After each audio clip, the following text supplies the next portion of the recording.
Board of Adjustments meeting will come to order.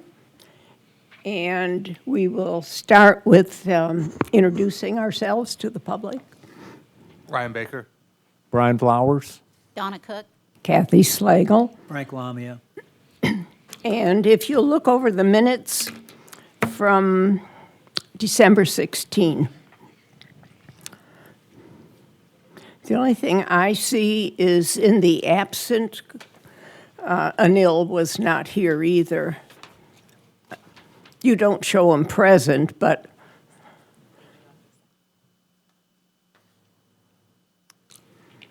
Make a motion to approve with that amendment. Second. all those in favor? Aye. Aye. Aye. Aye.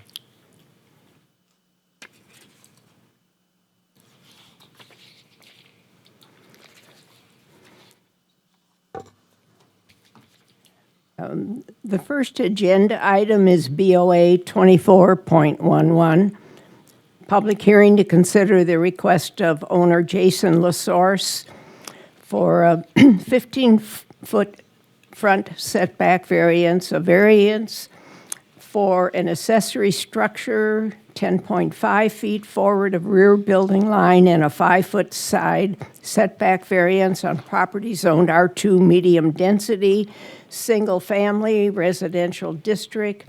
Property is located at 50 Fells Avenue, and the property is approximately 0.22 acres. Hey, good Hey, evening. Mike. Mike Jeffries with the City of Fairhope. We actually have received an email from Mr. LaSource this morning requesting to table this application until the February's Board of Adjustment meeting. So if it's the pleasure of the board to table that, if you would like to make that a motion, you certainly can. Do we need to make a motion about that? Yes, please. Make a motion to table until this item until next month? A second. All those in favor, say aye. Aye. Aye. Aye. Aye. Aye. The second item on the agenda is BOA 24.19, public hearing to consider the request of the applicant, SE Civil LLC, on behalf of the owner of the Protestant Episcopal Church in the Diocese of the Central Gulf Coast for a use not provided for, to allow for alterations to an existing church on property zoned R4, low-density, multifamily residential district. Property is located at 860 North Section Street and is approximately 9.58 acres. I'm going to need to recuse myself from this agenda item. I'm going to step back. And before, Michelle Melton has done a thorough review of the case, so she's going to present the case to you. I want to talk a little bit, just a little preamble for what we're here for explicitly. And I don't have a slide for it, but our zoning ordinance, depending on what you're doing and what application type it is, has a review process. There's a metric in our zoning ordinance, and that can be anything from administrative review, which kind of goes straight for a building permit, to include final approval by our city council. And planning commission's in there on some reviews, and some are the Board of Adjustment. The use not provided for in this particular case has nothing to do with the church. A school has a use that needs to come and have approval through the board. So it's the expansion of the school, really what we're here to review, and that related items. And it's really about the use. Because there's some things we will not do a full review on or have provided in the staff report, doesn't mean we won't review things. I believe you received a letter today that really had a lot of things that aren't pertinent to the review of this particular case. There's not a road connecting to Colonial Acres. Never in this application that we've received has there been a road connected to Colonial Acres. So I want to just be clear there, and we're also not looking at a thorough drainage review. That would happen more at building permit. So if the use were approved, the more thorough review would happen at building permit when there's a procedure for bringing in, city engineers and everybody to review those details for more specific plans submitted with a building permit. So while if there's anything associated with the use, we can certainly question, and if there's a comfort level of the board, before you approve, deny, or anything else, we can certainly have those conversations, and what options we have with this particular case. You can approve with conditions, deny, or extend for further study if there's any questions. So I just want to make sure to clarify what we're here for, what the scope of our review is in this particular meeting under this particular case before we get started. So with that, I'll let Michelle introduce the case and the details associated with it. Thank you. Okay, this, in short speak, is St. James Episcopal Church, and they're doing some site work and some expansions. So they're requesting a use which is not indicated as a use allowed by right in our use table. A use allowed subject to special conditions, nor a use allowed on appeal to the Board of Adjustments as defined in Table 3.1, which means the church, when you see it on the use table, it's listed, but there's no dots in the use table for any of the districts. So that's church use has to come to BOA no matter what. So, as historical precedent, the proposed use is brought to the board as a use not provided for church stuff. So it's located at 860 North Section Street. It consists of 9.6 acres. It is R4, and the applicant is proposing parking lot site work, installing a new access from North Section Street, south of the soon-to-be roundabout, and to expand the existing facilities in a 3-phase project. SC Civil is the authorized agent, and they are here to answer any questions about the site work and engineering. So you guys are probably familiar where this is. And there's Colonial Acres is back here. This is the site plan. The stuff there's a phase, I've got a phase 1 too, so you can see what we're talking about here and now. This right here is the new road that's going to be in phase 1, or the new entrance, not road, it's an entrance to the church, and it goes to an existing grass. I think they use that for parking currently. So the current structures were built in 2011 according to the tax revenue. The proposed improvements consist of altering the parking areas, adding some sidewalks, and installing more pervious pavement in the phases 1 and 2. There's that new access road I pointed out from North Section Street, south of the current entrance, also going to be in phase 1, and then a construction of a multi-purpose building in phase 3. So just to reiterate, there are no plans, and there have never been any plans that we've seen for connectivity to the church from Colonial Acres, that Washington Avenue or Washington Street. There's nothing in the plans indicating they're going to ever expand that. And that's up to the city, too. So there are several comments from residents of Colonial Acres that mostly pertain to the road connectivity, and it's not an issue in this case. So use is the only issue for this case, as is the situation for any church construction, renovation, or addition project, because it's listed in the use table, but no circles in any of the districts. So here's the phasing exhibit. I'll point out this is phase 1. That's that new entrance. And you can see they've got the cars stacking and how they're going to flow. And then here's phase 2 right up here, which has the drop-off, covered drop-off area. And then phase 3 is this multi-purpose building, all within their site. And then they're adding some sidewalks and some other places around the site too, just for connectivity within the site itself. So staff does recommend approval of this case to allow St. James Episcopal Church to expand within its site. So, Thank you.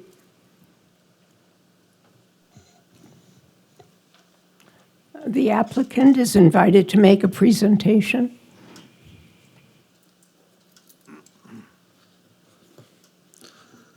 Thank you, Michelle. My name is Larry Smith with SC Civil. I'm the engineer for the project. And Michelle went over kind of the basics of what we're proposing here. I've read through several of the emails that were in the packet.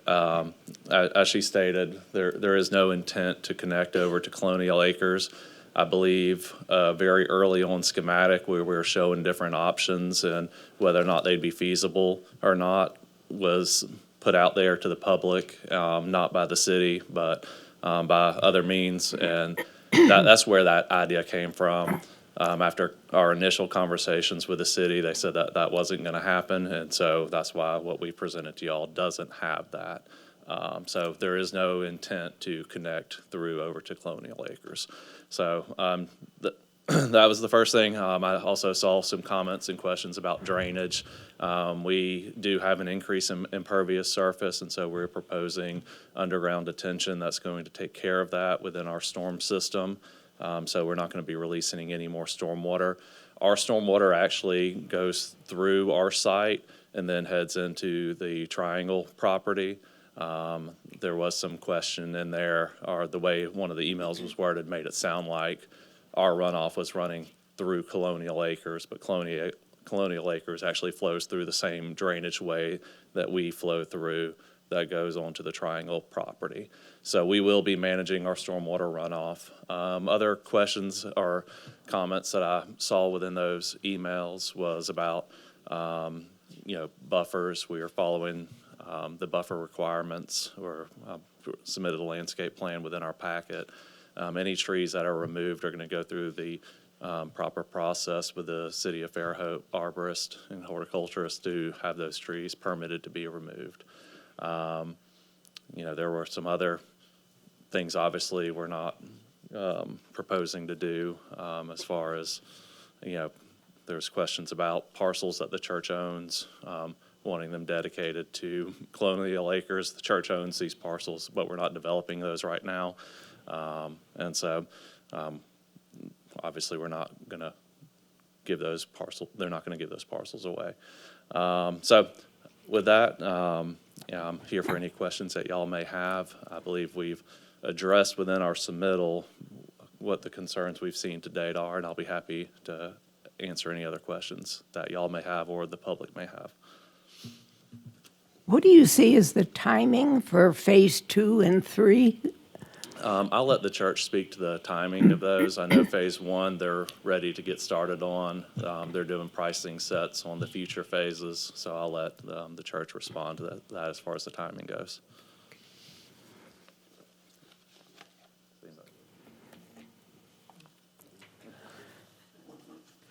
Once they figure out who gets to speak.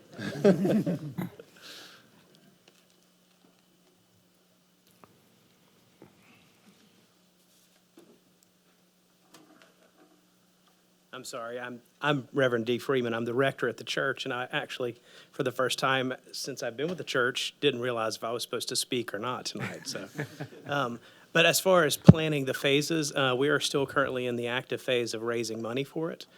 We are hoping to begin construction as we raise money over the course of the next year to 18 months. So, I mean, that's as most we know. We're still trying to raise some of the funding to do the multipurpose building. Thank you. Sure.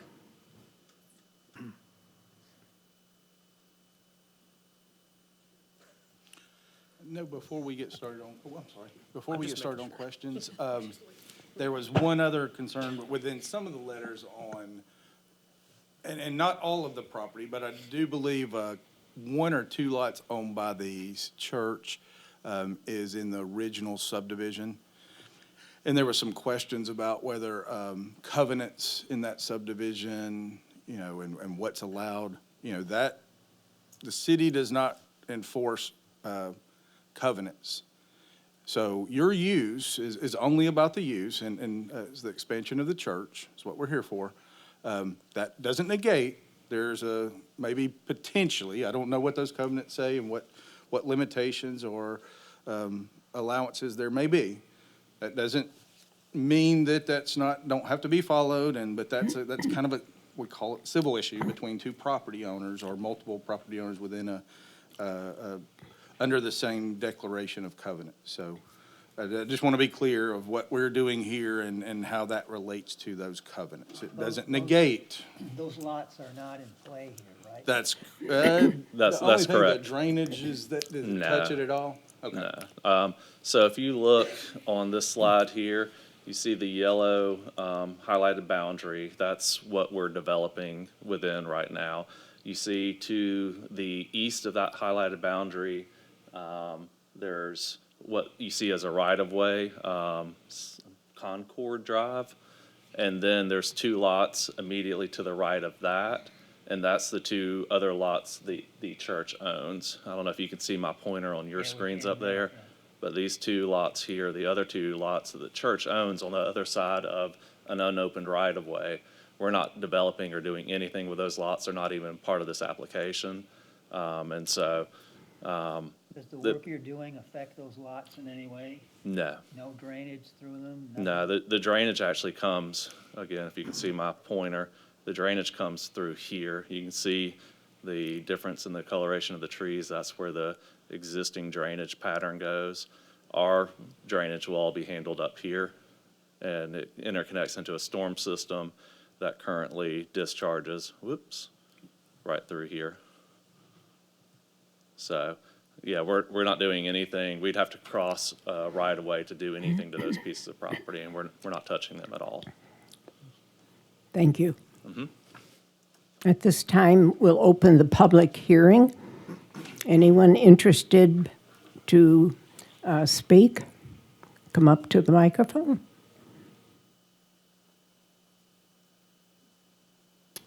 Okay, we will close the public hearing and ask the board members if there's any questions or discussion. Do we have a motion? Making a motion to approve? Second. We'll take a roll call vote. All those in favor? Aye. Aye. Aye. Aye.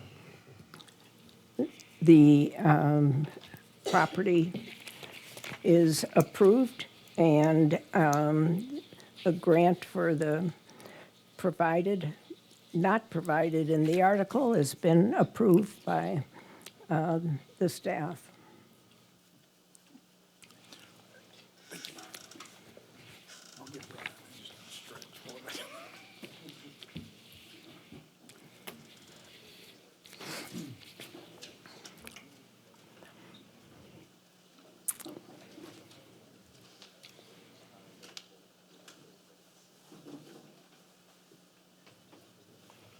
We get Ryan to come back in. Here he comes.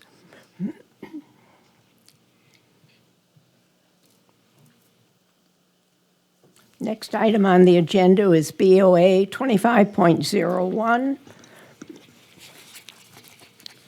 Alabama Luxury Exotics. Public hearing to consider the request of the owner, Jack Malding, for a special exception use not accounted for to allow for indoor car sales on the property zoned M1 Light Industrial District. Property is located at 365 Commercial Park Drive, and the property is approximately 0.38 acres. Michelle. Thank you, Chairwoman. So the applicant desires to operate a high-end indoor car dealership at the location, and the name is to be known as Alabama Luxury Exotics.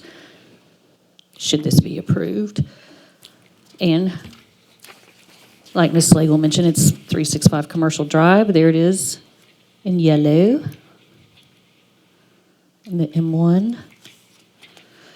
So the zoning ordinance doesn't provide for use of automobile dealership, indoor, outdoor, or in any sort of fashion. So here we are. And it's a use not provided for, which is up for the BOA to decide if they will allow or not. And the applicant's actually here too.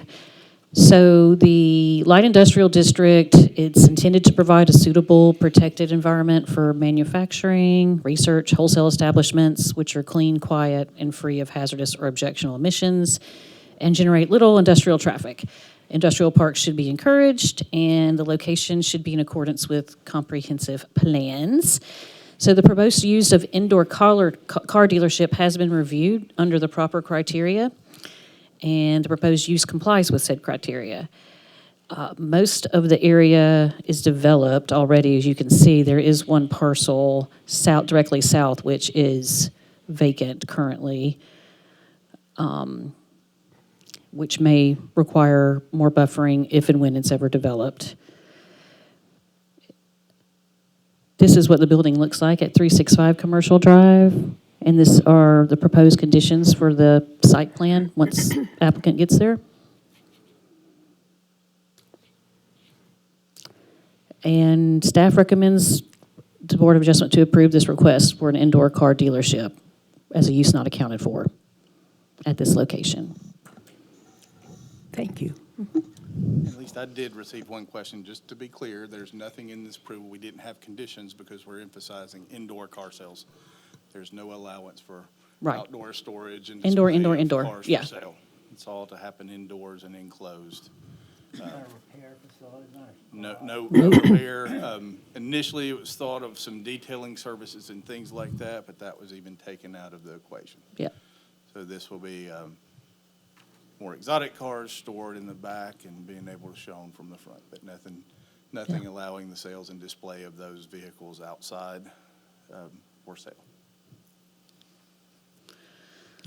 And the applicant's here if you have any questions for the applicant.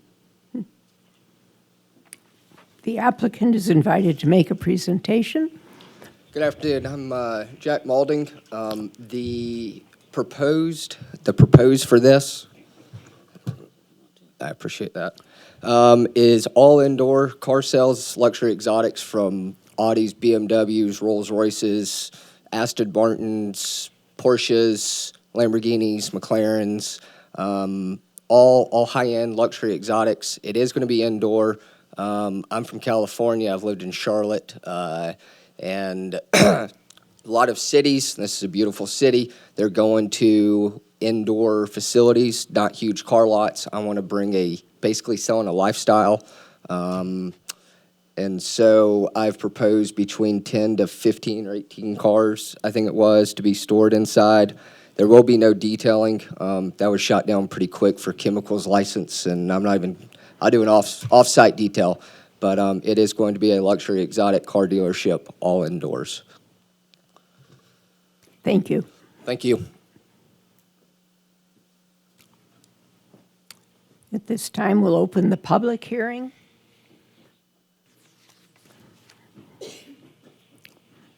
Hi, whoops. I'm Ross Givens. I don't know that I have much to add, but in that photo, I actually leased the office on the right side. I run a financial advisory firm out of there, so I figured if anybody would be affected by the business, it'd be me. So I just came to express I have no concern whatsoever in my approval for it. I know Jack over a couple of months, and I think it'd be a welcomed addition. There's, what's on the street, a steel company, storage unit, not businesses that I think would be bothered by it, but I certainly wouldn't be, so just thought I'd express that. Thank you. Yep.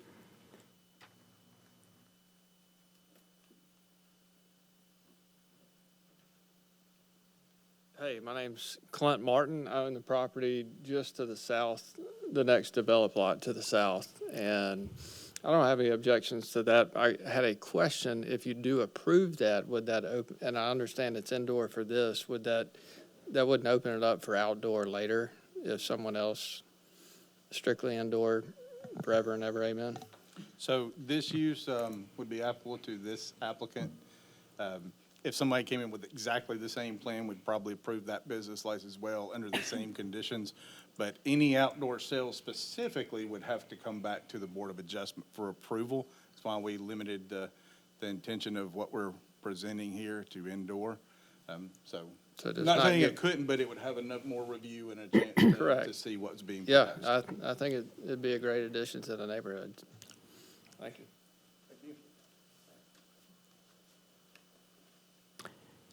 We'll close the public hearing and ask the board members for any discussion or, Go ahead, Brian. Hunter, so there's no precedence, just case by case, outdoor. For car lots. That's for- This is case by case. We really don't have any, Okay. I think that's intentional with our zoning ordinance to not have huge car lots as you might see in other areas. So we looked at this, indoor, it's not providing a visual traffic, I think how you handle car wash stuff sometimes can be a little, have unintended consequences, so that was taken off the table. So. Thank you.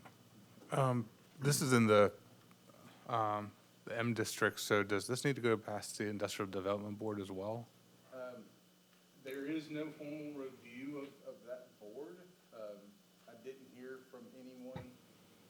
We certainly, and that board does not have a regular meeting. So before we give a building permit, we will certainly double check just to make sure that they don't want to have a meeting to provide any input for this. Okay. Thanks. Is there a motion? Motion to approve. A second? A second. A roll call vote? Aye. Aye. Aye. Aye. Aye. We approve the request for a use not provided for BOA case 25.01. Thank you.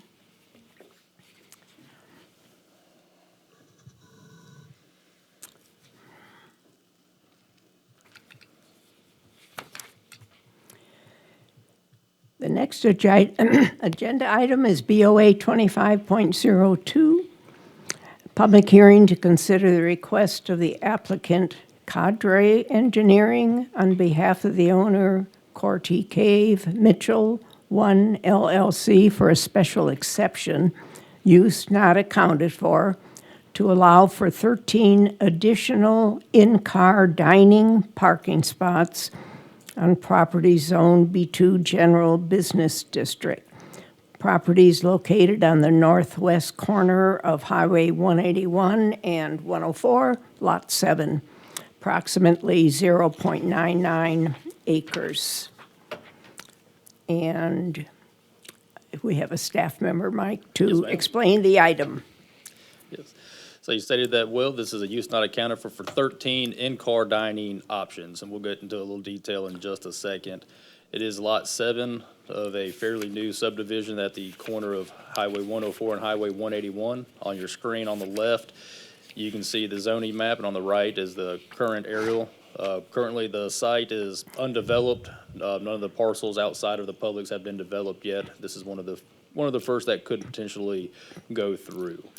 As we said, this is a use not provided for the in-car dining. We have uses for restaurants that may encompass a drive-through and different parking spots, but we don't have a in-car dining if that is your only, one of your options for coming in to dine with the establishment. So it's Culver's desire is to start a new business model of this in-car dining spots to a proposed location in Fairhope. The idea in its simplest terms is to use these spaces as an extension to their dining room.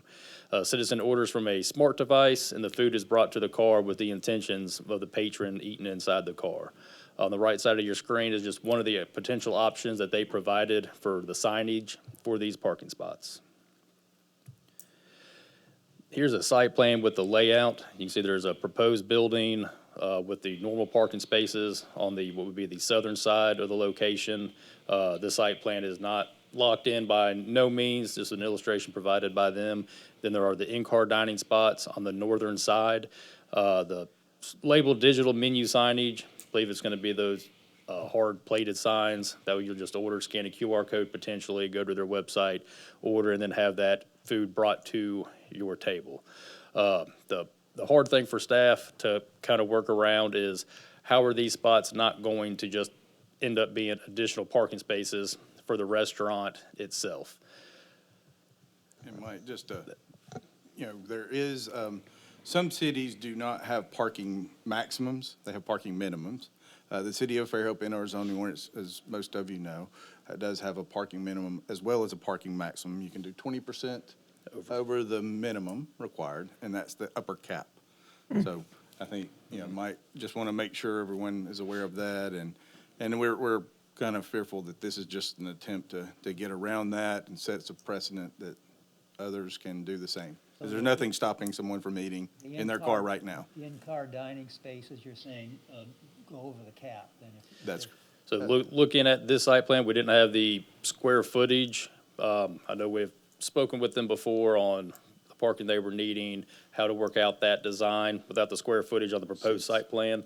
Can't say for certain that that this is over, but I do know that this plan here is more than what they need. I don't know if it's the full 13 would be over that maximum that is allowed, but regardless of if this was in their total count for what the minimum required was, or a maximum at that point, then there'd be no issue. There are several establishments that have converted some of their parking spaces to what, we colloquially call a curbside pickup. You order online, you pull up, let them know you're there, they bring the car, your food out to you, and then you leave.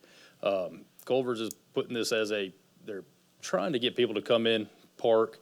This would be their first business model. I was looking for an example of another business that had already been using it, and this is one of their first options that they would come. And we do have representation from Culver's that can speak on it as well.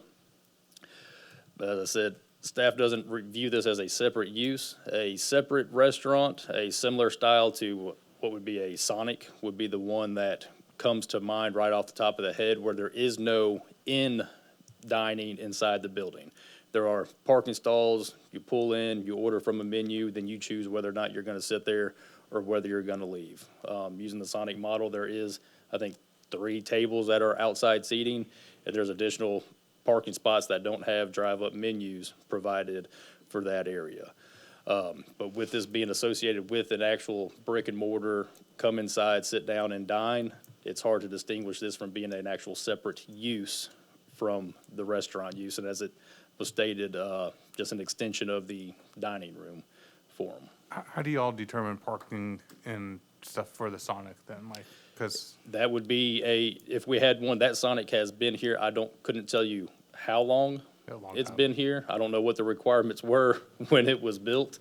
We've talked about this at staff level before this application even came to us, in that it would be a Board of Adjustment application for an in-car dining on how to review each one of those and what those parking requirements may or may not be. thank you. But with that, like I said, staff doesn't review this as a separate use, and staff recommendation is denial for the in-car dining use. Be happy to answer any other questions that you may have for staff. As I said, there is representatives from Culver's here that can answer questions on behalf of the applicant. and Frank, just to address yours, just in a preliminary, we had a number of seats provided to us. I can't remember what that was, but it was, ultimately, they were looking in previous reviews for more parking than we allowed. You count the in-car dining. At that time, the in-car parking was not an option on the table. That was just some preliminary reviews on, parking is required on this number of seats in the restaurant. So we just had a number of seats, and we knew they wanted more parking than we could provide, even with the maximums.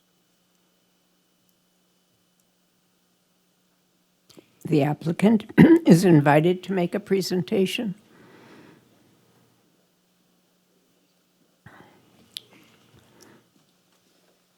Good evening, Board. I'm David DeShera with Cadre Engineering. I'm here with, why don't you guys come on up? They're going to want to hear from you anyway. Curtis Airbing and Matt Kuhn with Culver's. We've been working with staff on this particular site, and like staff mentioned, we did get to a point where we were maximizing the spaces on site, and still felt like that was still going to be a need for additional ways to make point of sale. This is really just another way for them to have a dining spot that will give them another point of sale. As you all know, property is very expensive. This isn't intended to be something that would become just an everyday use parking spot like the rest of them that would meet the ordinance would. And so I think obviously there's concern about how that would be policed, so to speak. And so I think they can answer that better than I could, as I'm just a civil engineer. So Thank you. Good evening. I'm Matt Kuhn, the approved franchisee for this potential location. it would be very inconvenient for a guest to park there and try to enter our building. I'm not sure if you can go back a page. The arrows. So there would be an entrance on the north side of the building that would only be for our team members. If you've never eaten at a Culver's, Culver's cooks your food fresh when you order, and then we deliver your food, whether it's to your vehicle and drive-through, or to your table, or to the table on the patio. It's not made and handed to you when you order it. It's cooked after you've ordered it. So the little triangle section there is where our team members would be coming out of the building to run food to guests that were waiting after ordering in the drive-through. So, and I'm not here to change your view on that, but just to understand that it would be extremely inconvenient for guests to actually park here and try to enter our building. There's going to be cars going through there. It's a through route also for the lot. You know, just like with any location or any spot that is selected, we have spots marked handicap. I'm not, you know, will people park there when they shouldn't? Possibly. Could people potentially park here and enter the building? Absolutely, that could happen. But that's not our intention. Like the terminology, an extension of our dining room. It's the same thing we treat our patio with, which isn't drawn very well on here because this was just a very preliminary plan because we're trying to get the larger picture done first before we work on the finer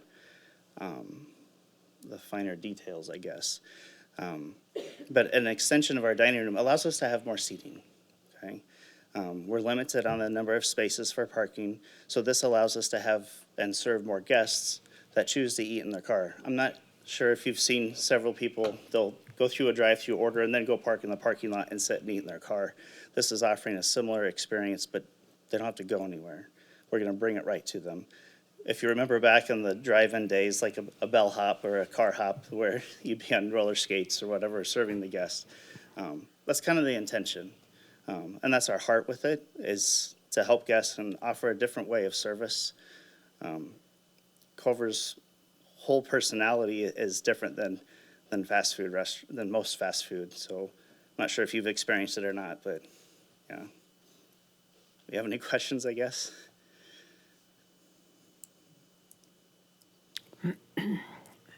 How many patrons can be fed inside the building?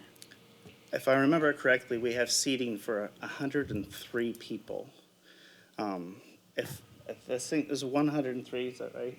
And based on the parking tabulation, that resulted in us having approximately 32 parking spaces for those 103 individuals.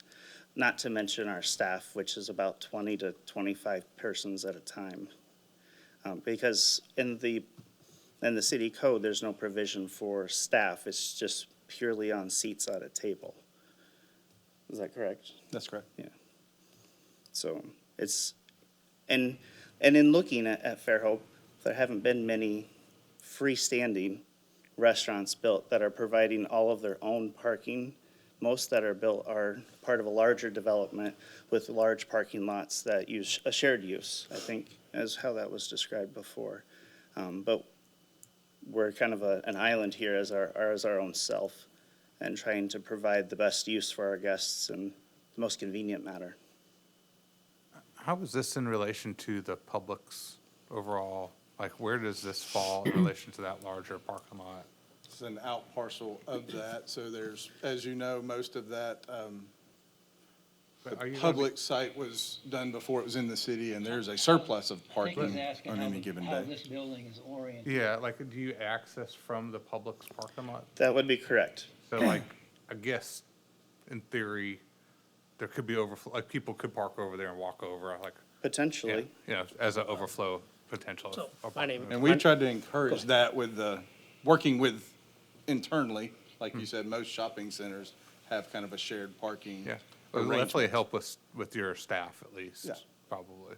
Sure, right. Yeah, my name is Curtis Herbig. I own Culver's of Foley and Orange Beach and Tryon. This is Matt, our operating partner that would run Fairhope. We've been trying to come here for about 3 years now. And we're really looking forward to coming here. I will add, like David said, an extra order point. We are going to put this in place in Foley and Orange Beach. Yes, we're not adding parking because, again, different municipalities, we have 60 or 70 parking spots, right? An average Culver's really honestly needs about 50 parking stalls to be able to function. In my opinion, if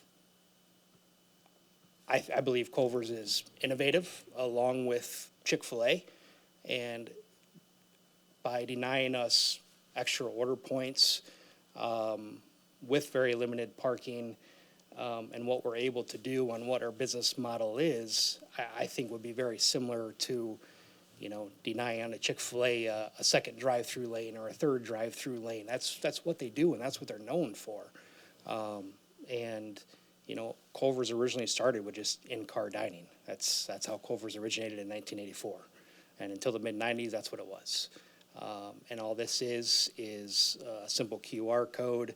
It's reserved parking just for in-car dining, where they can come, they can order, we can bring it out to them, and they can choose to eat in car, or they can leave. It doesn't matter. But with 103 seats, the 32 parking stalls does limit us, so we try to come up with other avenues for other order points. Now, the Publix cross-parking, there is no cross-parking agreement, nor Publix will grant a cross-parking agreement. Are they gonna stop us from overflow parking into their lot? Probably not. They're not gonna have a security guard out there telling people to leave. I hope not, anyway. But there is no cross-parking agreement that says we can do that. So with our business model, that's why we wanted to present this, gives us an opportunity to be able to function as a Culver's, which is similar to a Chick-fil-A outside of a McDonald's or a Burger King or a Sonic. We're a completely different business model, and hopefully you've all patroned a Culver's recently or in the past, and hopefully you had a great experience. But this is just another avenue for us to provide a better guest experience in the city of Fairhope. How did y'all come up with the number of 13? Well, it fit in the spot. And there's only we can only have so many consecutive spaces before landscaping. It had to do with the landscaping ratio too. What, I mean, but they seem like they're standard car spaces. Do you need extra width to have somebody get in there, serve food? Those kinds of things, like, I'm just making, if it was 12, would that work?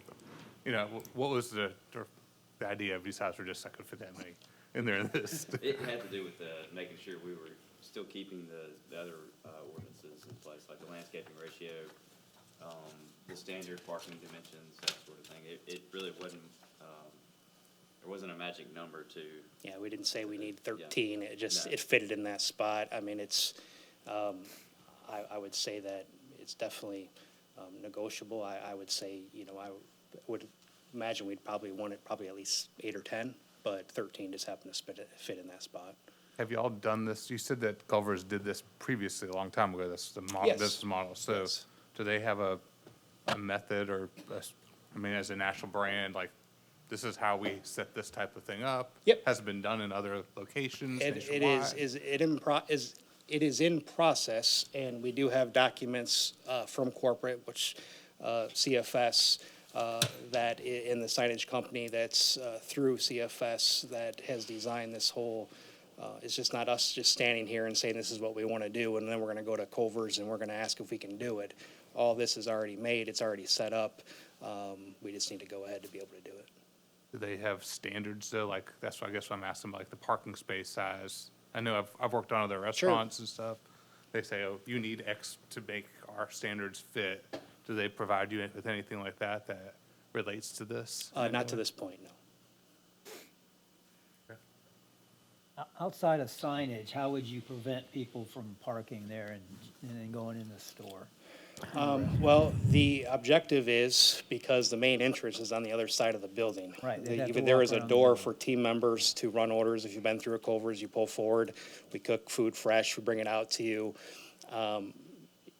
They would have to cross numerous lanes to be able to use that door, and it is labeled a team member only door. The main entrance is on the other side of the building with the main parking area. Again, just like in Publix, I'm not going to hire a security guard to go out there, and all we can do is talk to the guests if we see that happening. But I will tell you that our intent is to use it as it's designed to use, not to get around the limited parking that the city of Fairhope would allow. That's not on our agenda. So let me ask you this. I'm curious. So post-COVID versus pre-COVID, what is the general, God, how can I ask this? In terms of in-dining, have you seen a decrease in in-dining? Because there's 2 drive-through windows, and I'm thinking Chick-fil-A, the one that they torn down, rebuilt, and the majority of their revenue, as it appears, is driven through drive-through. Sure. So you've got capacity for 103 people.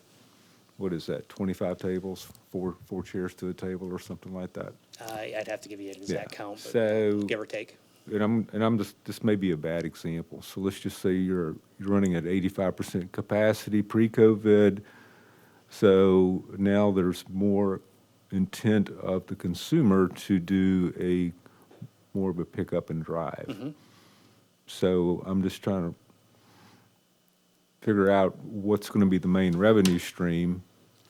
Is it going to be drive-through? Is it going to be bellhop? So our main revenue stream is, these days, is our drive-through. Okay. Drive-through is our main revenue stream. We have seen a decline in our dine-in experiences, just for after COVID. Before COVID, we were probably 50-50 across the board. These days in Foley and Orange Beach, we can average in between 50 and 60% in drive-through. And depending on the weeks, our dine-in experience, what's going on in the city, our dine-in experiences are in between 20 and 30%. And the rest of the percents come from, as we've noticed, is a lot of online carry-out orders, online dine-in orders, and we do see a lot of people come through drive-through and then choose to park in spaces and eat food. It seems to be more and more so that people would rather not come in, and for the simplicity of life, I believe, in the fast-paced life that we live in, is drive-through or curbside or online carry-out, things of that sort. So this is just another order point that we would provide for the citizens of Fairhope to be able to, again, do what we do best. So Is it a requirement to have 103, or this is just part of the plan?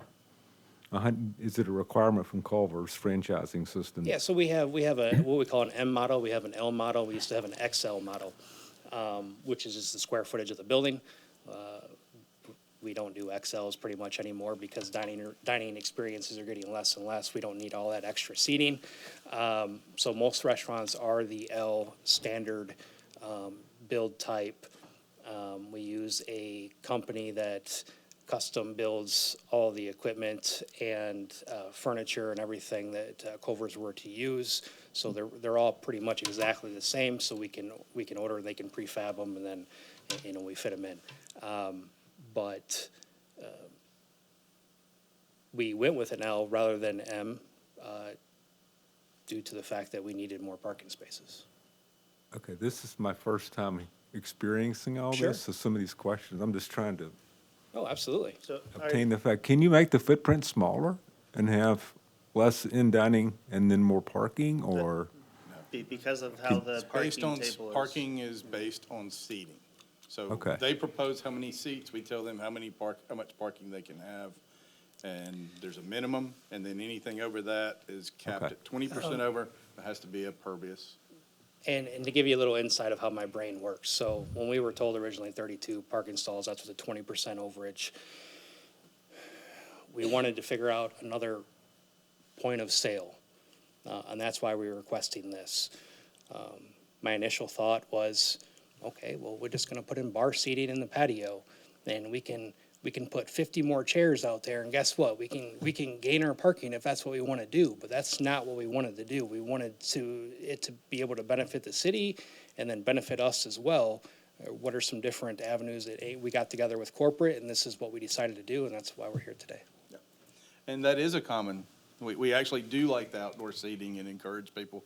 You know, there is a multi-use path that's not shown here because we don't have final plans fronting Highway 181. And as you see on Greeno, there's some outdoor dining areas that are adjacent to that. That's part of the overall reason there's minimums, and also to encourage shared parking arrangements.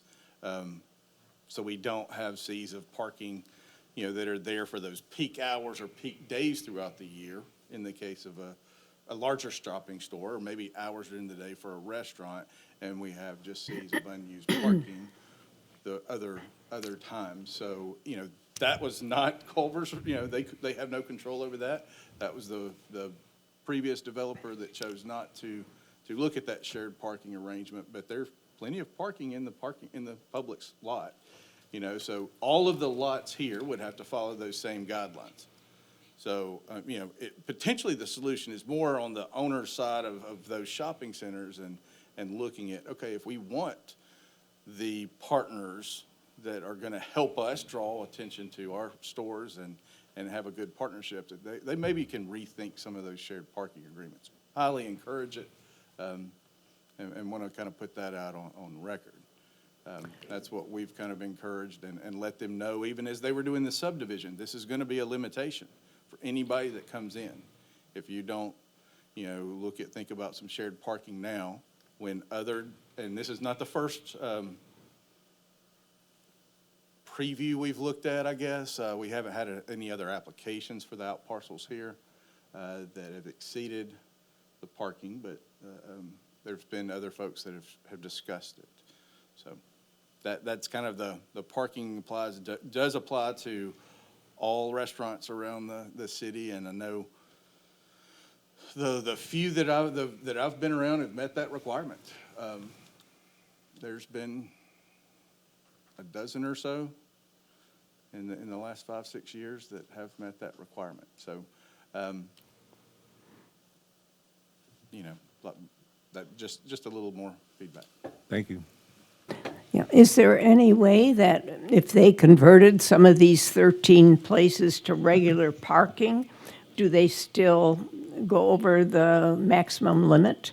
As far as staff is concerned, we don't have a problem with people putting up signs that say, hey, you can encourage to eat here, you know, eat in your car, as long as that's one of the parking spaces, because ultimately what we're trying to limit is seas of unused parking in the city. That's been in the city regulations for quite some time, and way before I was here, and that's what we're trying to do. So as long as how it's used is fine.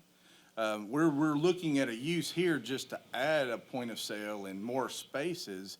And while I understand that from the corporate, I just don't think that's considered in our regulations. And if it's something we consider, maybe it should be more of a zoning change than a piecemealed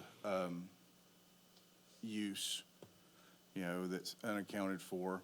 I don't know. This was, you know, initially it was, I just think, discussed like, hey, we're a Sonic. Well, this is not a Sonic, where there's no indoor seating, there's nothing there. And like I said, some of those, I mean, y'all can look at just some of the recent ones. Starbucks, Wing Fingers. I am in no way, shape, or form trying to apply any of these I'm mentioning with what Culver's business model or making any other comparison other than how they chose to solve the parking, you know, decisions. And they have outdoor seating, you know, the covered outdoor seating that does add. Restaurant we just opened in the last month down on Scenic 98 did the same thing, added outdoor seating. You know, that's a pretty common solution, so we'd be okay with that. We don't have a final plan, and I know there's absolutely no way we could recommend approval of this use, especially without a final plan, because we haven't been able to review the landscape requirements, and there's a lot of easements and other things on this particular lot that we'd have to look at. But So what you're saying is we're not approving 13 spaces or this plan in any way whatsoever. We're approving an additional use of in-car dining that's in addition to the space of, is that what you're saying, Hunter? If it was the desire of the board to approve this, I would recommend it be conditioned on a very specific site plan that is already meeting other requirements. We have very clear how many seats, what is above and beyond, because I don't think we need to be here if these 13 parking spaces are within the allowed Right. parking. But I'm saying is, what I'm hearing them say, and maybe different what you just said, is whatever happens with the building and the parking, they're asking for a use that's not accounted for, which is outside parking dining spaces. Is that right? I mean, they're using parking Yes. spaces as a dining experience. It's like it's like Sonic, Yeah, but in a yeah. different way, right? Yeah. So that's what they're asking for, and you're saying there's no site plan that's finished enough to really evaluate, partly because they had more seats, you just have a sign up on a regular parking space. Right. From what you're saying, or they're saying, no, it doesn't matter if we had enough spaces or not, they want this as a use. So I'm just trying to understand what we're actually And kind of approving part or of not our approving review, here. it's always just been about, and I get it. The logical, hey, we don't really want to go to the effort of spending the money to develop those plans without, Right. knowing we can get this is a very logical decision. It just makes our job harder to be able to, evaluate other things. So we're not knowing how many spaces are needed. Does this meet within, the quest has just always been to add more parking to the site. And we've looked at a few different options. There are different plans. Right. So, I mean, I hear what Hunter's saying. I know the struggle associated with all these things.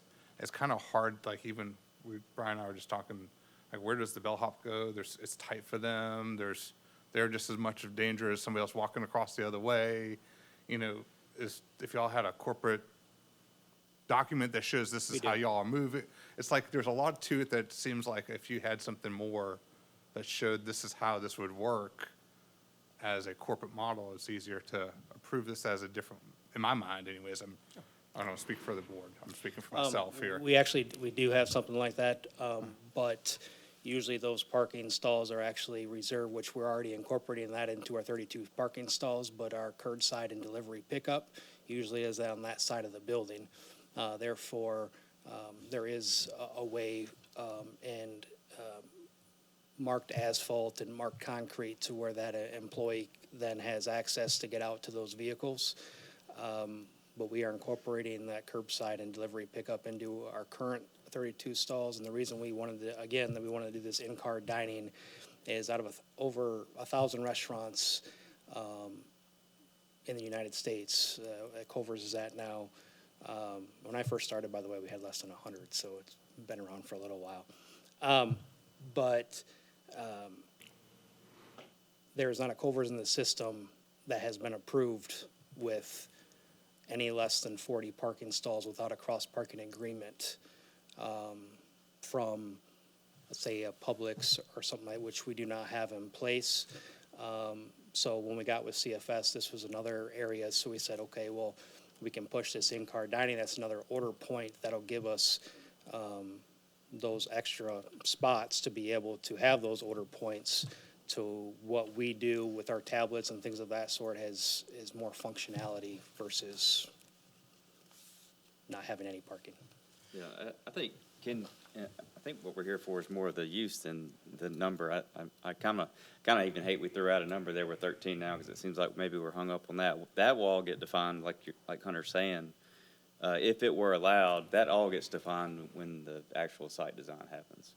And all your detailed designs for drainage, your stormwater, layout, and all that back check of the zoning ordinance and dimensional ordinances, when that happens, that's really going to kind of define how many spots we potentially could have. Well, and I think the use not provided for can be conditioned on a site plan. We're looking at a specific site plan, and that more specificity allows us. I'm just looking, the outer box shown here, is that the property line?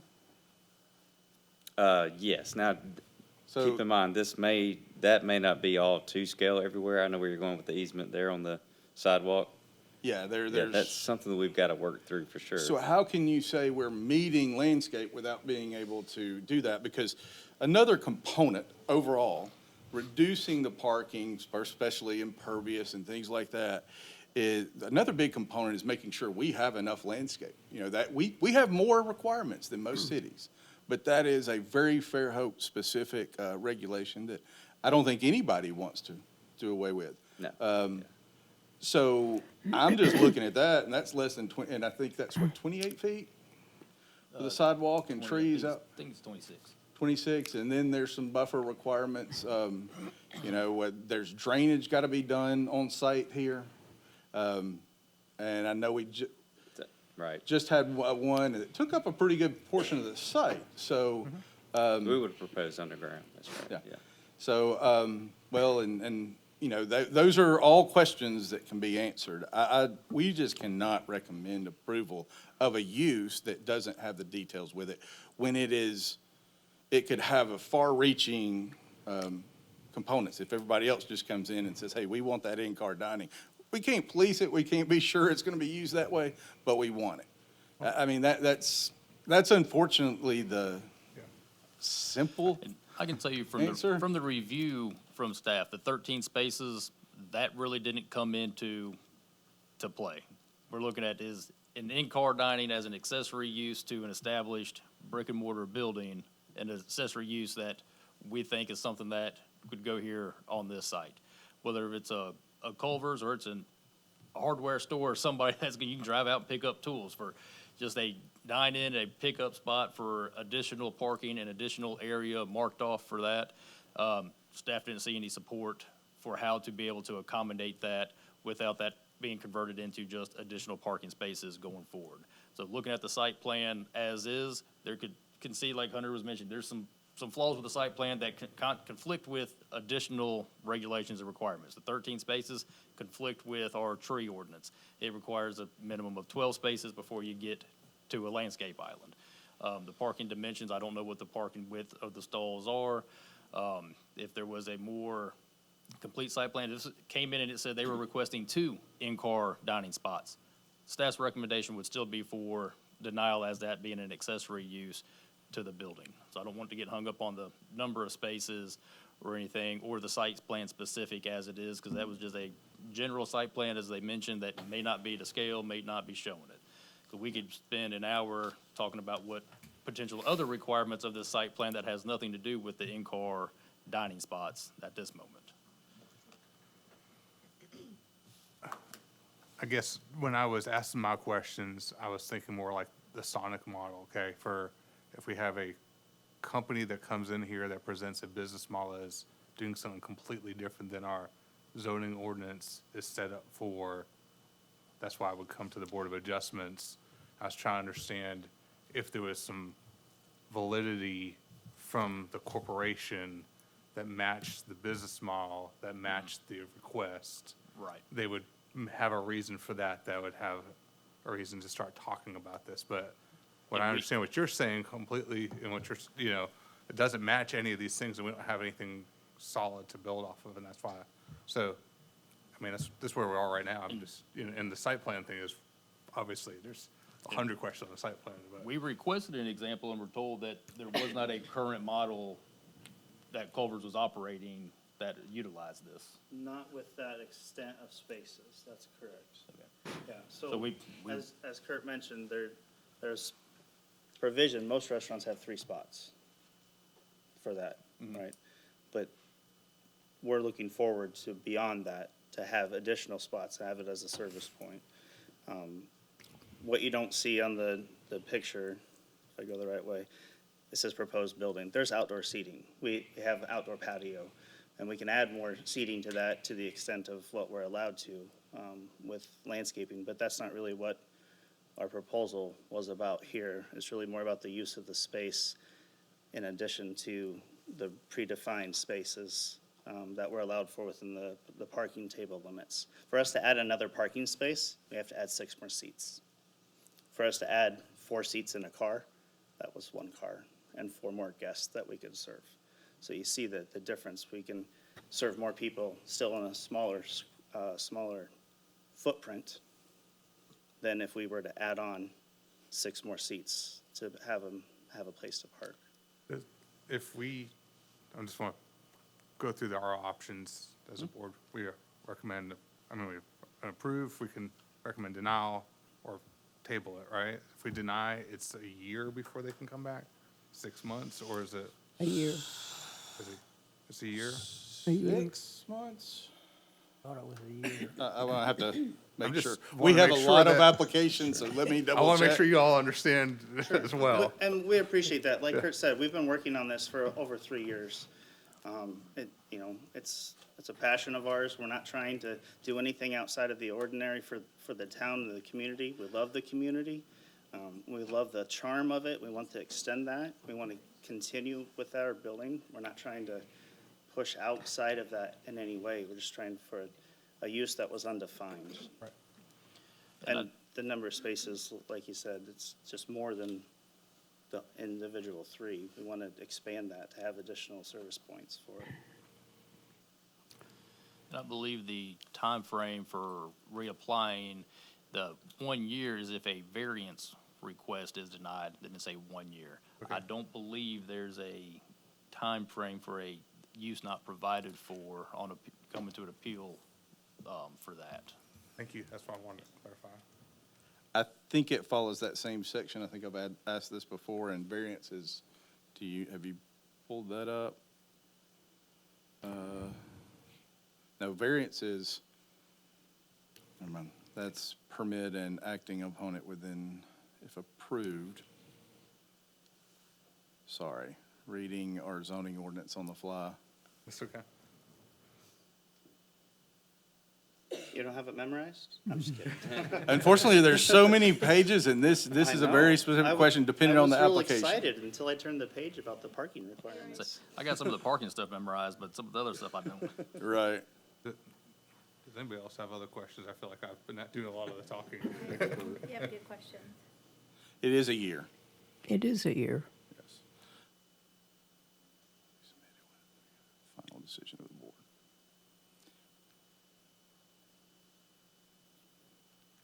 Application may be withdrawn without prejudice prior to the opening of the public hearing, which has not been open, well, yet, but is about to be.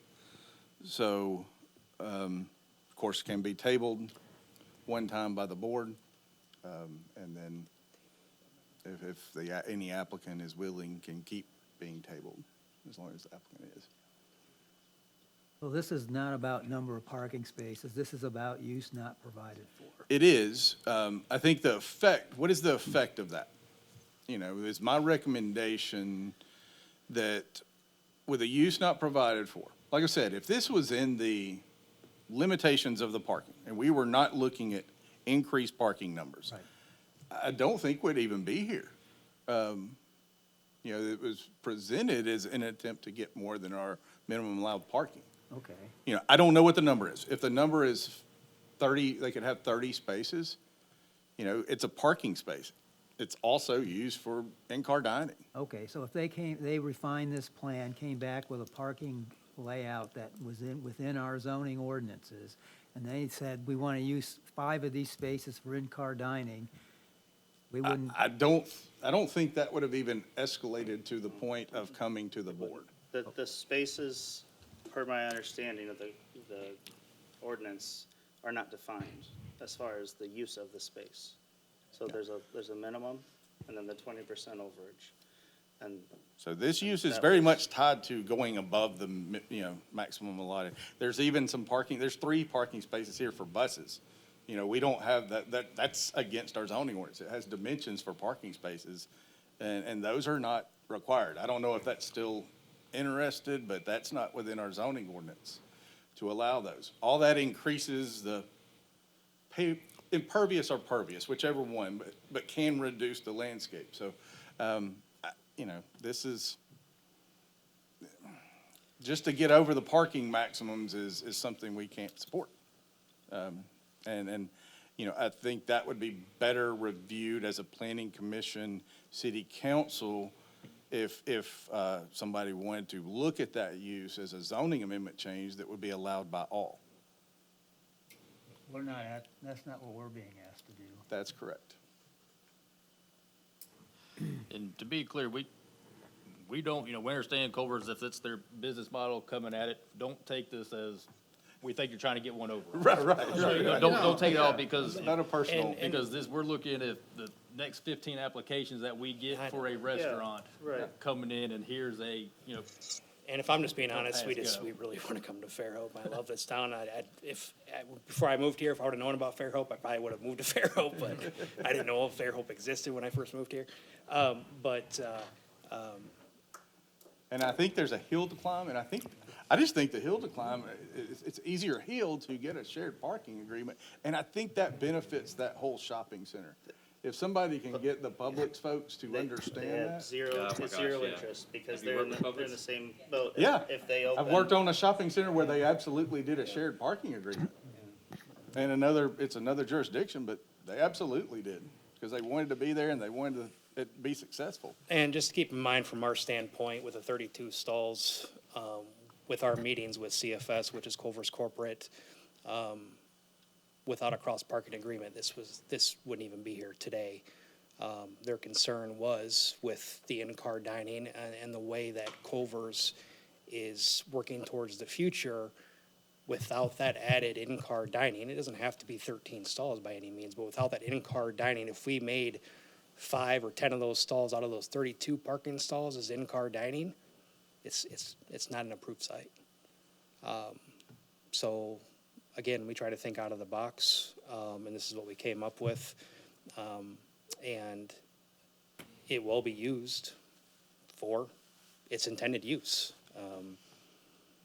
Now, we're not gonna stand out there, like I said, and have people not park there, but that's its intended use, and, like I said, we really wanna come to Fairhope, and this has been, a long battle of 3 years of, the Publix fiasco and all that stuff, so we had to wait, but, I appreciate you listening to us today, and we'll take any recommendations you guys got. And I think one of the challenges our board has too is just a use, without any attachment to an approved site plan or anything else. It's just a use. You're not giving a variance to the parking maximum. So you can approve the use, but whatever 32 spaces allowed is all they would be allowed. How they choose to use it would be clarified that, they could put in-car dining, but nothing within this application for the use is tied to an increased number of parking spaces other than already allowed. Unless it was very specific to a very specific site plan. Not even saying we would approve at that level, because that does create the precedence of what other restaurants may propose, and we haven't solved that solution. But if you just chose to approve the use tonight, in no way, shape, or form does that say you can go over the maximum parking. So we're still in a circle. So is it advantageous then for them to make a more detailed drawing with the landscaping and everything in it? Because perhaps that would certainly cut down the 13 parking spots. I can't see getting landscaping and drainage and everything in. And so would a more detailed, going one step beyond this drawing help? Absolutely, in one sense, but I'll give you the more, as we talk about all the other restaurants and things that are going to come in, I still think that's a challenge, that how does that need to be addressed if the city overall is wanting that use? I think there's been some talk about things in the past. Remember rallies and the small places that didn't have indoor seating at all, not quite as Sonic, but Rally's model, Checkers, yeah, some of those. I think at that time there was a conversation on parking requirements. Was chosen, because that's not really what we're looking for, unless it sits within a bigger project that has shared parking. So I think at the end of the day, this use, this type of use, without saying there's a support for it, would be better served to be looked at as a zoning amendment. But if the board wanted to look at a specific property for the use, I think you've got to look at specifics, a specific site plan, to see what the effect of that is. And we can certainly then evaluate, okay, you still meeting landscape drainage, things like that. You still have room for it. We probably wouldn't be able to get all those reviews until it got to a building permit, but at least similar to what we did in the previous case, at least say that there's enough room to handle that and still meet all the other requirements. For instance, the patio area you talked about, that's in the dotted area in front of the restaurant? No, ma'am. The dotted, I'm sorry, the dotted area you're referring to is that the sidewalk? Yeah. David? And then it's right along the building, the front of the building there, this would be our patio right here. That's the same patio area? Yeah, on the same side as the Oops. Publix. Oh, okay. Yeah, I mean, we just had another chain that's not used to, I think, first time in Fairhope. They came out with a new concept. They have a new building with outdoor seating. I think that was, it's on the front of the building connecting to and I think right across the highway. So I think there's easier solutions to solve this problem. If the number is getting to 50 parking spaces, adding outdoor seating is probably a lot easier than trying to do a full zoning amendment. That would have, but that's just me. So, just to sort of give them direction and not try to redesign the site plan for them, are you saying that the city you would agree that if we approve the indoor dining, or approve the car dining use, however, the site plan has to comply with all parking, landscape, drainage, we're not giving them a variance for anything site plan related? I think you can do that. I don't think that helps them get to their end goal. Yeah. No, but it gives If them they're some- limited to 32 parking spaces, Right. I don't think there's any benefit to us doing that. In that case, I think probably tabling it, let them evaluate a little more. If you just didn't want to outright deny.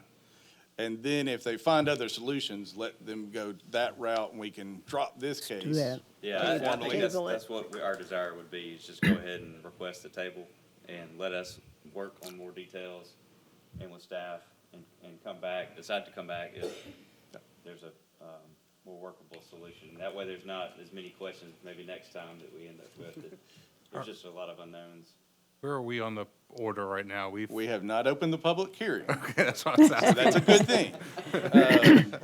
So if you choose to acknowledge that request and accept that, we can speak with them offline and give you an update in the future. Do we need to vote on that? And I would ask you not to put a date on that tabling, so that we don't have a Per the specific. applicant's request, I make a move to table, please. I second. All those in favor of a roll call vote? Aye. Aye. Aye. Aye. Aye. So Thank you for your time, yeah. No, thank you.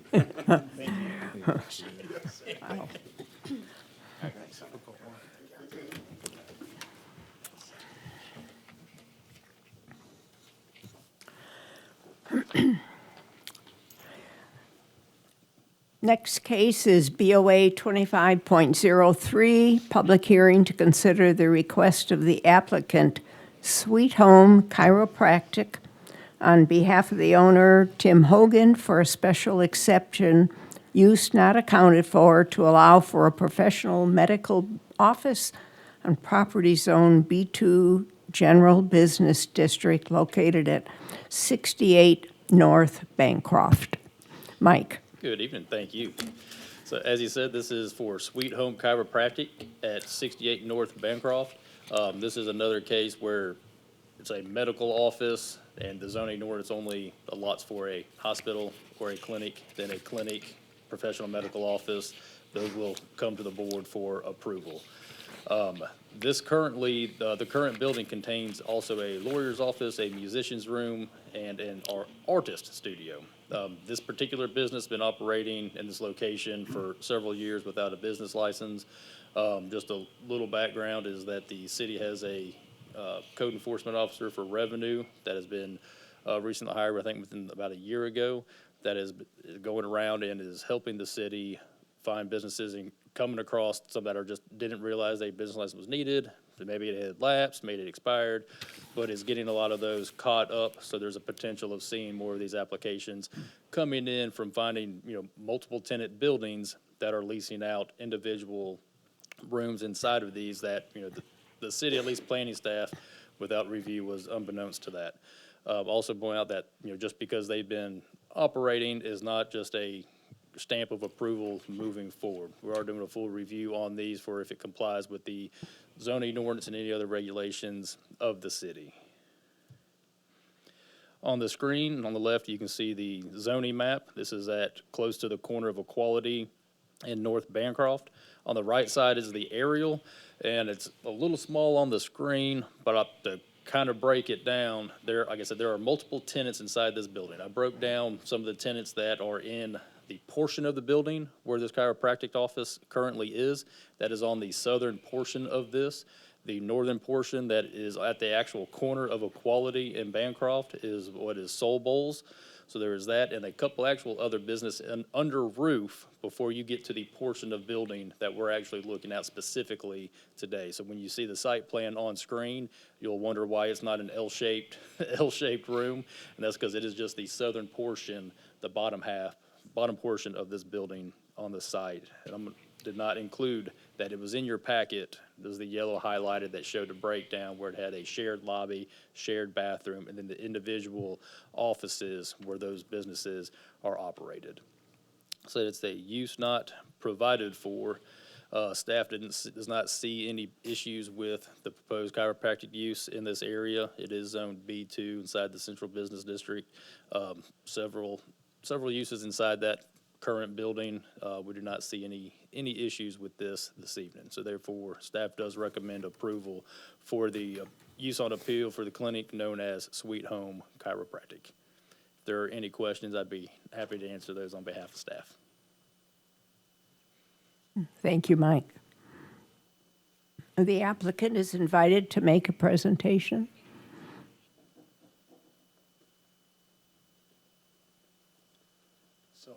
My name is Tim Hogan, and I am the one who did not have the city license. I have so many licenses we're required to get, and the ones that I've been getting for the location is an occupational license for that location, and then a sign permit license, and just did not know there was a city one until we got the email from I guess it was an auditor.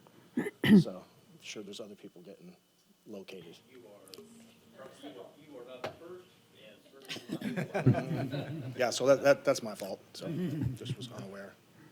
So wasn't trying to skirt the rules. Any questions? Nope. Thank you. Thank you. Thank you. Appreciate it. This time we'll open the public hearing. And we will close the public hearing. Is there any discussion in the board? Nope. We have a motion. Motion to approve. Second. All those in favor, say aye. Aye. Roll call. Aye. Aye. Aye. Aye. We recommend approval of the appeal for clinic use for the site known as Sweet Home Chiropractic. Thank you.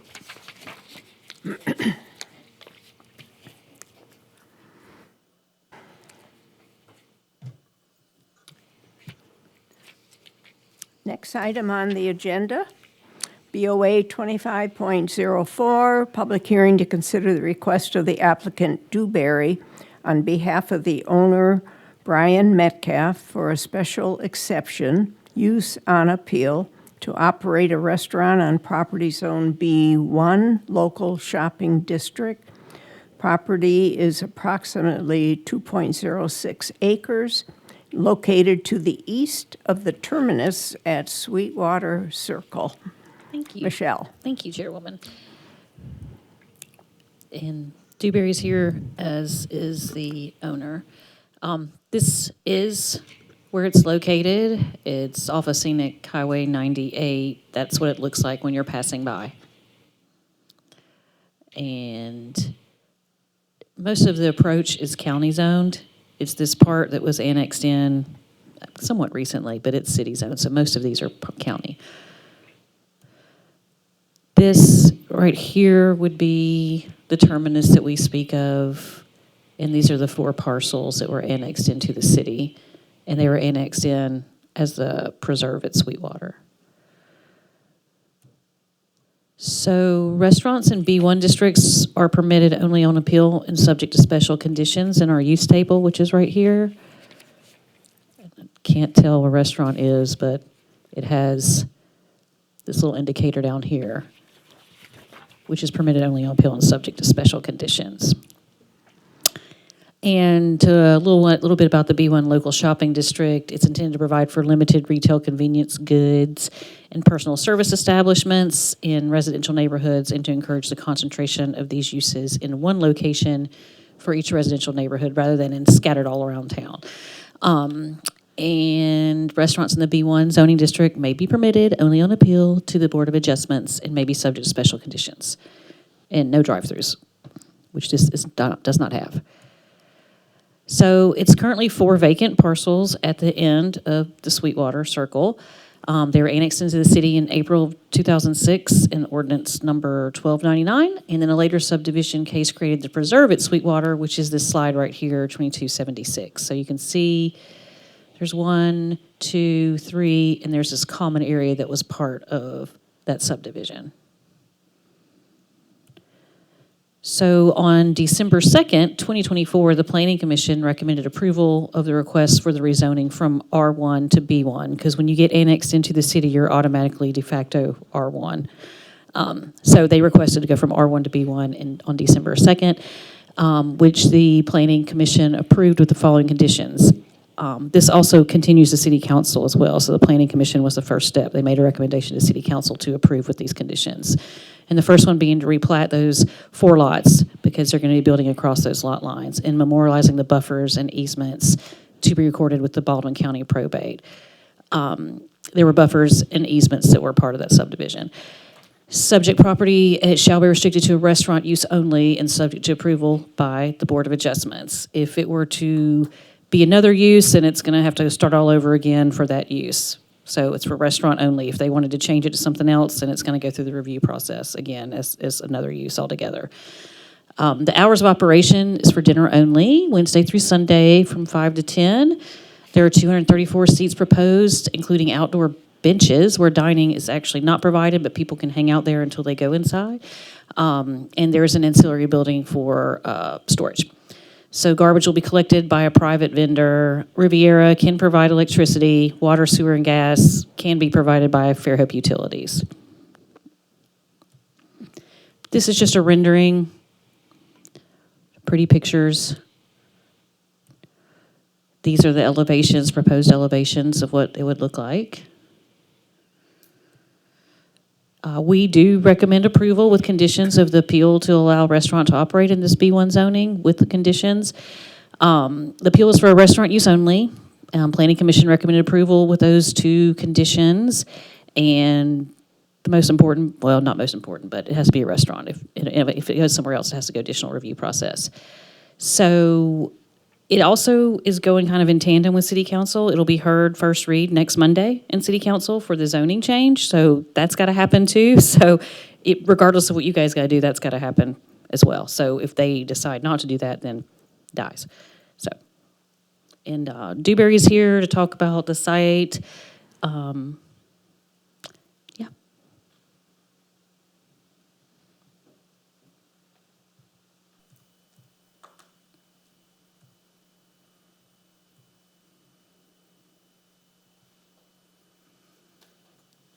Thank you. The applicant is invited to make a presentation. Chairwoman, if I may, so just in real short, the whole process for the property, had the annexation that was done a long time ago, then a subdivision that was done. All lots inside that subdivision have never been developed, have never been incorporated. So the replat being a condition of the zoning change will pretty much undo that subdivision, bring it back to one single lot. So any of those old lot lines that were there will be erased. There's wetlands on the property that have been taken into account that I will let them go into more detail.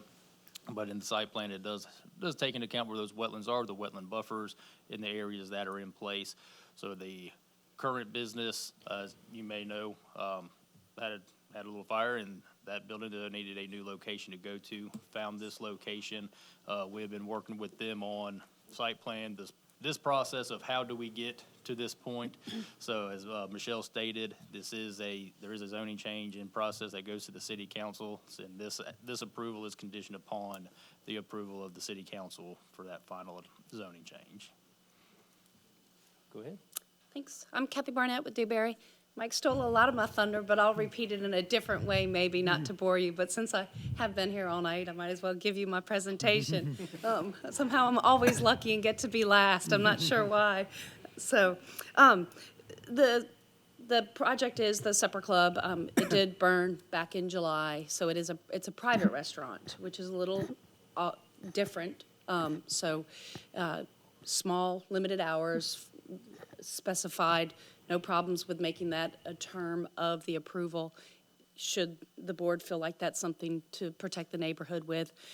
The previous site was adjacent to a north and a south private residence as well. So they feel like they have a long history, opening in 2013, of working with the neighborhood and being respective of their adjacent property owners. So as you go through this site, one of the first things we did was take a look at the old plat, a lot of internal dialogue with staff to understand, what might be supported, what the best route was, because it's a little bit atypical.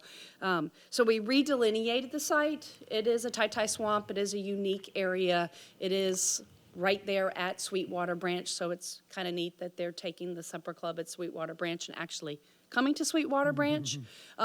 But I also wear an environmental hat, and we actually took the plat and added wetlands to the site because we felt like that line was not representative of the existing site conditions today. So we actually added wetlands. And then further to comply with the city's ordinance, there was a 20-foot buffer on the site, or on the plat at the time. We are compliant with the 30-foot regulation that the city requires now. So we've done and are protecting about 36% of the site with the wetlands and the buffers to make sure that we are, protecting that resource that is so important at Sweetwater Branch. Putting together kind of the overall build-out and density, it could have been 3 individual lots. It's a different use, obviously, than a residential use. The common area that Michelle pointed out down at the bottom, the southern portion of the site, is kind of the area that we'll use for access. And so I think you've been provided some landscape plans, kind of preliminary in your plan. We've got a pretty robust buffer in there to make sure that lighting and noise are kind of accommodated to the southern property owners, just to, again, mitigate for potential light. We've written into our narrative that we'll be compliant with the height and that there'll be 0 candles leaving the property. So we understand that we need to be responsive to the neighborhood. If there's something that comes up, we'll address that on a case-needed basis. Used to being a good neighbor, committed to being a good neighbor, and a lower intensity to what could impact the site. So we do have a 4-foot sidewalk that will tie in to the existing sidewalk. And I think those are kind of the highlights. If there are other questions I can answer, I'm happy to do so. We do have adequate parking. We've proven that on our table. We have a tree removal plan included. We actually have more trees being put back than are required. Again, just trying to develop the site properly. It'll obviously still go through all review with the building permit should this be granted, and should the city council on first read Monday night, agree with this singular use for the property, so. Thank you. I did receive a phone call from an adjacent property owner. I don't know if they're here. Are you Mr. Outlaw? Maybe? No. Oh, okay. I did receive a phone call from the adjacent property owner, Mr. Outlaw, and I did speak with him about the site. He was concerned about lighting and how we were going to mitigate. Talked with him about the buffer, being a good neighbor, et cetera, and I guess he liked my answer because he's not here tonight. Because I did call him this morning to let him know that the meeting was still a go, so that if there was something that he wanted to express that, I said, as far as I know, we're still a go, and then Cindy confirmed, and so I confirmed with him. So we have attempted to make sure that we answered those questions in advance as well. So if there's anything else I can answer, I'm happy to do so. Thank you. Yes, ma'am.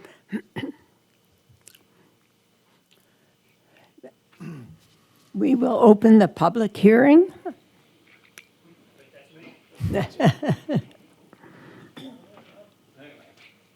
I'm Rob Littleton. I'm the most affected adjacent owner, and I'm here to express my approval, my support for this project. I'm going to be glad to have a neighbor. Glad that it's not going to be a dump anymore and just growing up in weeds, and I'm here to express my support. Thank you. Thank you.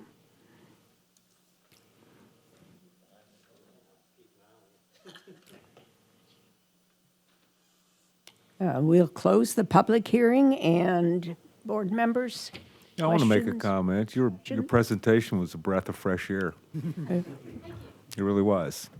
I appreciate the amount of effort y'all have put into trying to maintain the Sweetwater Creek area.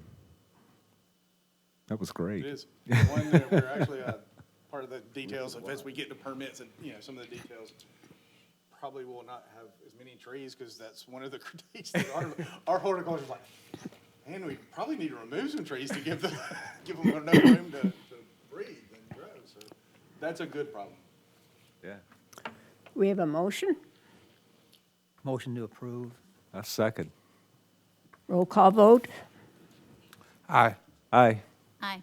Aye. Aye.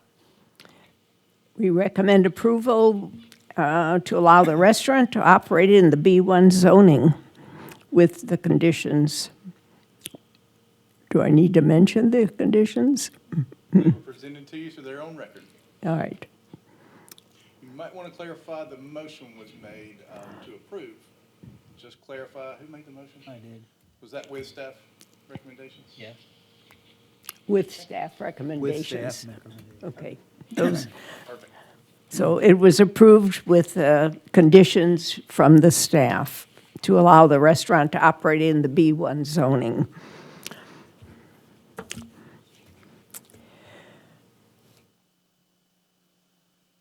Do we have any old, new business?